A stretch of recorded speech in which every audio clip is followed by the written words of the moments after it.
मोक्ष के प्रेमी हमने कर्मों से लड़ते देखे, मखमल पर सोने वाले कांटों पे चलते देखे।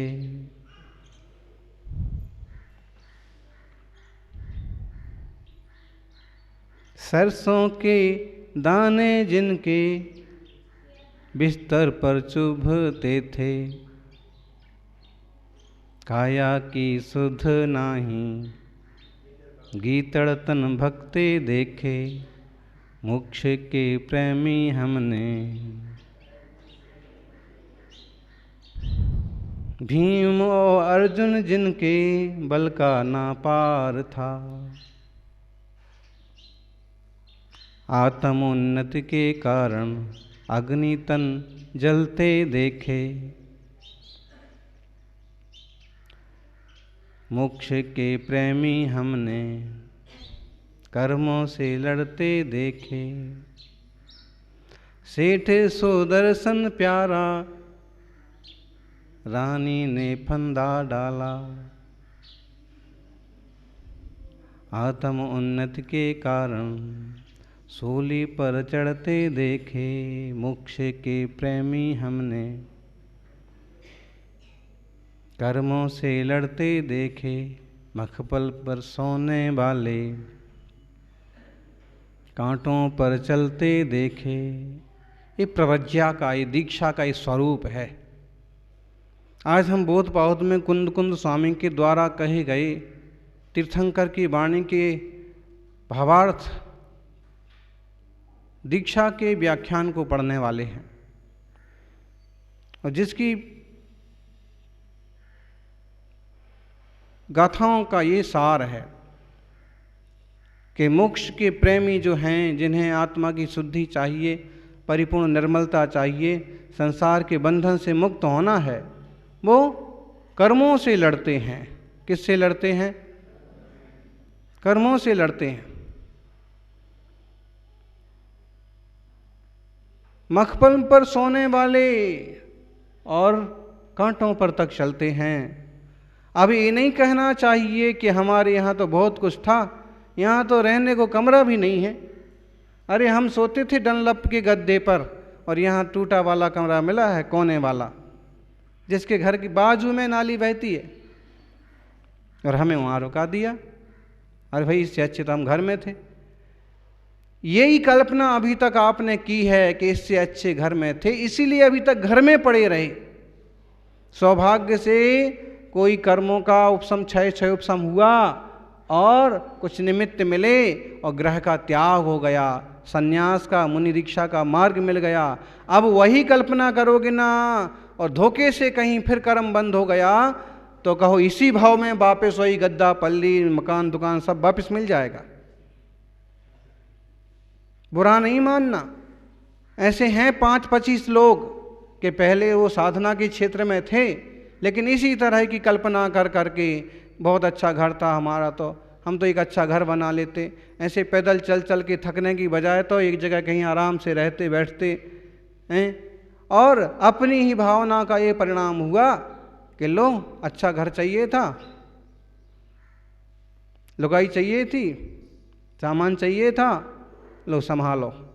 अब जन्म जन्म में वही पाया और इस भाव में भी वही कल्पना कर डाली, तो आपने नया क्या किया? करते हैं ऐसे कुछ लोग। यहाँ तो बोले वो अमुक बहुत झगड़ा करते हैं, इससे अच्छा हम अच्छे वहाँ थे। हाँ, तुम तो पूरे दूध के धुले हो, को वो झगड़ा करते हैं और आप एकदम कुछ नहीं करते हो। अरे ऐसा कैसे हो सकता है? पार्श्वनाथ भगवान पर भी तो उपसर्ग हुआ, उन्हें क्यों नहीं ये विकल्प आया कि इससे अच्छे तो हम राजा के घर में ही थे, सैनिक थे, मंत्री थे। क्यों? क्योंकि उन्हें अपने पर भरोसा है, विश्वास है कि बाहर से कितना भी उठक पटक हो जाए, मेरा आत्मा का कुछ बिगड़ने वाला नहीं है। मेरा नुकसान तब होगा जब मैं चाहूँगा। मेरे घर में चोर कब घुसेंगे? जब मैं चाहूँगा। मैं ताला बंद करके रखूँगा, बोलो कैसे चोर घुसेगा? मैं अपने गुप्तियों का ताला लगा के रखूंगा, मेरे परिणामों पर कोई डाका कैसे पड़ेगा? हैं? नहीं, ऐसा होता नहीं है। वो सामने आता है निमित्त, बार बार कोई बोलता है तो रहा नहीं जाता है। रहा नहीं जाता है तो अब फिर आप जानो। रहा जाने के लिए तो भीम और अर्जुन भी कितने पावरफुल थे, और इतना गजब का निमित्त बना के उनको लोहे के आभूषणों से तपा दिया, पहना दिया, तो अभी डटे रहे ना। और कहते कि अब वो आ गया था, उसने ऐसा किया तो मुझे गुस्सा आया और मैंने एक तमाचा मार दिया। मार देते, और भीम एक तमाचा मार देते तो जो दुर्योधन का भांजा था वहीं उसका काम तमाम हो जाता। लेकिन नहीं, अब वो भीम नहीं हैं, मुनिराज हैं, और उन्हें पता है कि इस टाइप की प्रवृत्तियों से तो आश्रव बंध होता है और सहज शांत रहने से संबर निजरा होते हैं। मुझे संबर निजरा करना है, मोक्ष जाना। ऐसे कैसे होगा? अरे भाई, हम एक बार सुन लेंगे, 2 बार सुन लेंगे, 3 बार सुन लेंगे, लेकिन कोई बार बार टोकेगा तो फिर हमसे तो हमारा भी खून खोल जाता है। नहीं? खून खोल जाता है तो भाई बर्फ की सिल्ली पर बैठो, फिर खून नहीं खोलना चाहिए। ठंडा पानी पियो ताकि ना खोले। अब खोल ही पड़े तो फिर कम से कम हाथ मुंह सब बंद रखो। क्यों? इसकी खोलने से हमारा ही नुकसान होने वाला है। आश्रव बंध हमको ही पड़ने वाला है। देखो, 3 उदाहरण दिए, 4 उदाहरण इस गीत में। बड़ा अच्छा है, बहुत लोगों को आता है ये गीत और गाते हैं बड़े अच्छे से। और मुनियों को ध्यान में लेने का विषय है कि मोक्ष के प्रेमी हमने कर्मों से लड़ते देखे, कमरे में लड़ते देखे नहीं। कोई कम ज्ञानी त्यागी वृत्ति होते हैं तो किसी बातचीत को लेके और उलझ पड़ते हैं। अरे भाई, सधर्मी से विसंवाद करने वाला जो दोष है वो तुम्हें लगा जा रहा है। सधर्मी से विसंवाद नहीं करना, यह एक व्रत की भावना है।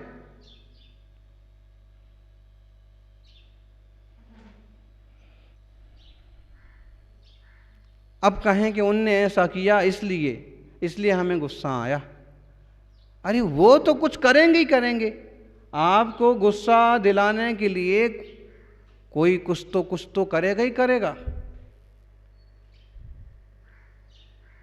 देखो, ब्रह्मा जी की तपस्या चल रही थी और इंद्र को मालूम पड़ा कि अगर इन्हें पूरी तपस्या कर ली तो ये हमारे सिंहासन पर इनका कब्जा हो जाएगा। सिंहासन की फिक्र सबको रहती है, इंद्र को भी थी। तो इनको कैसे तपस्या से डिगाया जाए?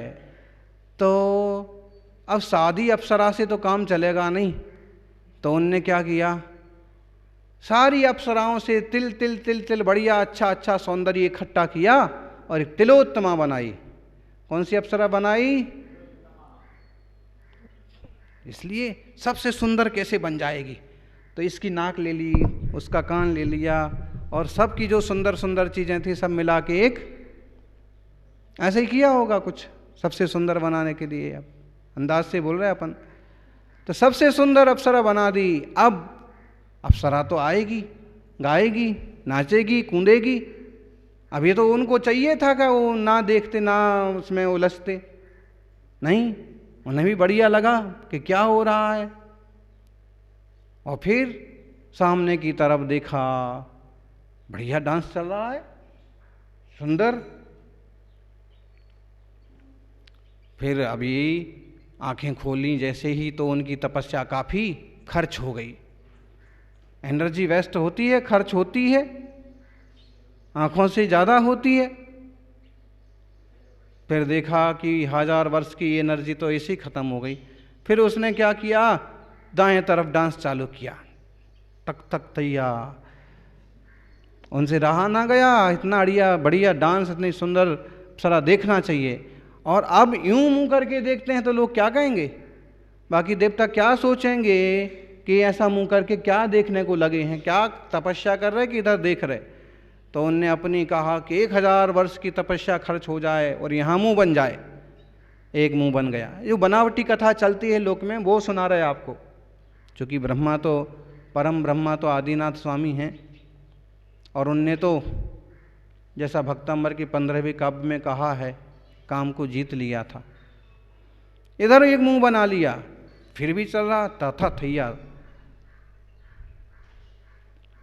फिर अप्सरा ने देखा कि तो बहुत अच्छे से देख रहे हैं हमारे डांस को, तो उसने क्या किया कि पीछे की तरफ पहुंच गई नाचते हुए घूमते हुए। उन्होंने कहा यूं पूछे करके कैसे बनाए पे देखें, चलो 1000 साल की तपस्या और खर्च करो, एक मुंह इधर बना दो। एक और बन गया। फिर उसने इधर नाच चालू किया तो एक मुंह और बना दिया। 4000 साल की जो तपस्या थी, 3000 तो यूं खर्च हो ही गए।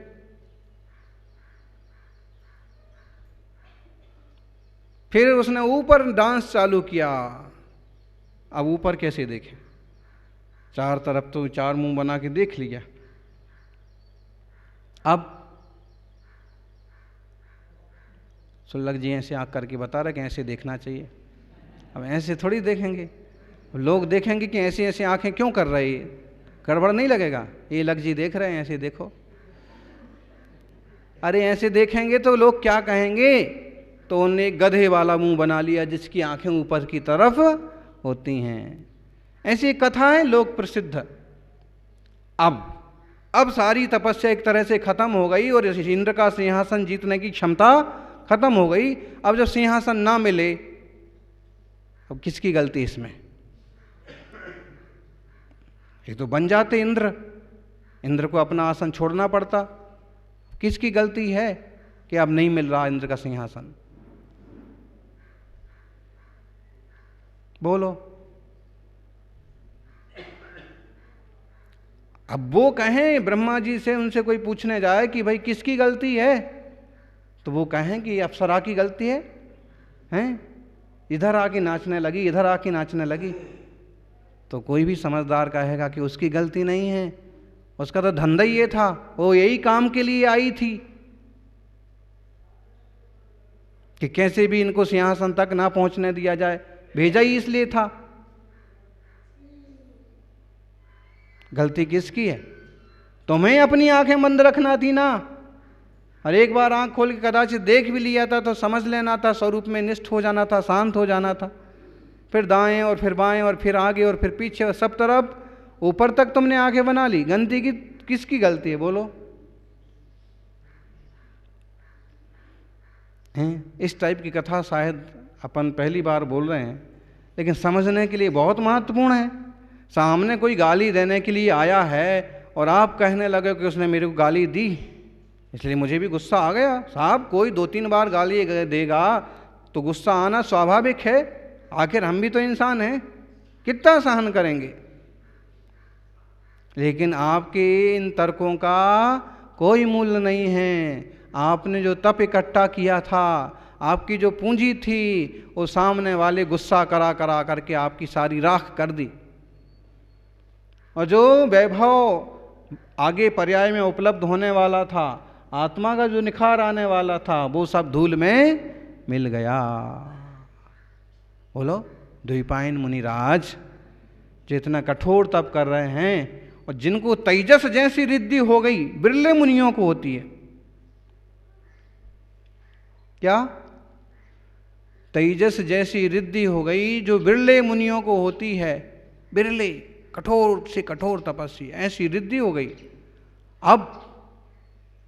अब वो आए कि चलो 12 साल पूरे हो गए, अब अपने द्वारा कोई द्वारका जलने वाली नहीं है, और द्वारका के आसपास कहीं दूर जंगल में बैठे थे, और तभी यदु कुमारों का उस तरफ जाना हुआ, और तभी 12 साल पहले फेंकी हुई जो पुरानी शराब गड्ढे गड्ढे में भरी हुई थी और जो बहुत बुरी तरह से सड़ चुकी थी, सूख चुकी थी, फिर नए पानी से फिर पुरानी मिल करके और खतरनाक बन गई थी।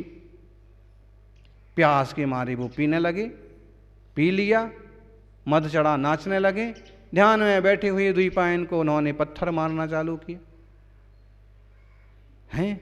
हरिवंश पुराण में लिखा है कि इतने पत्थर मारे कि वो खूना खून हो गए, जमीन पर गिर गए। फिर भी जिस जीव ने इसने तप का प्रभाव से इतनी बड़ी रिद्धि पाली थी, वो अवश्य स्वर्ग जाता, थोड़े भाव में अवश्य मोक्ष जाता। लेकिन इन शंभु कुमार आदि के उपद्रव करने से जो ये तेजस का प्रयोग किया, शुभ तेजस का, और जो द्वारिका भस्म की और जो अपनी दुर्गति की, उसकी जिम्मेदार कौन?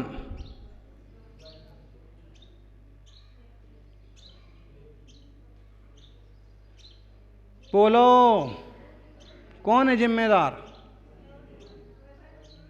अब वो कहने को तो यही है, इतने पत्थर क्यों मारे उन राजकुमारों ने, उन बदमाशों ने इतनी पत्थर क्यों मारे कि खून निकल आया, गिर पड़े हैं? निमित्त की तरफ से कहें तो ऐसे ही कहेंगे, लेकिन समझदारी की तरफ से कहें तो भाई इतना तप कर लिया, देह की इतनी निर्ममत्वता बढ़ा ली, तो ये थोड़ी और हिम्मत रख लेते कि उपसर्ग से प्राण निकल जाते तो निकलने देते, लेकिन तेजस आदि का प्रयोग करके, कषाय आदि करके तेजस का प्रयोग ना करते। लेकिन नहीं जमा, और जिनको जम गया, पारस नाथ स्वामी तद्भव मोक्षगामी, काया की सुध नाही, पत्थर तक पड़ते देखे, उसी भाव से मोक्ष जाने वाले। अब पत्थर पड़ रहे हैं, उनकी वहाँ भी आग जल रही है, सब हो रहा है, लेकिन वो सब जो आए हैं वो तो रोकने के लिए आए हैं। समझना, सफलता और बहाने एक साथ नहीं चलते हैं। यदि सफल होना है तो बहाने छोड़ो, और बहाने करोगे तो कभी सफल नहीं हो पाओगे। इसलिए इसका दोष है, उसका दोष है, ऐसा कहने की बजाय अपने दोषों की शांति के लिए प्रयास करना चाहिए। सौभाग्यशाली हैं, ऐसा मार्ग अपने को मिला है। कैसा?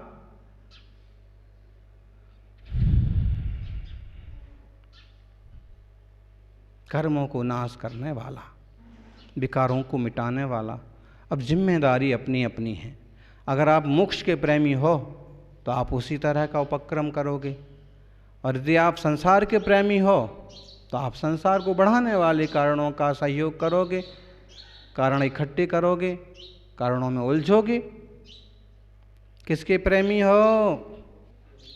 मोक्ष के प्रेमी हैं।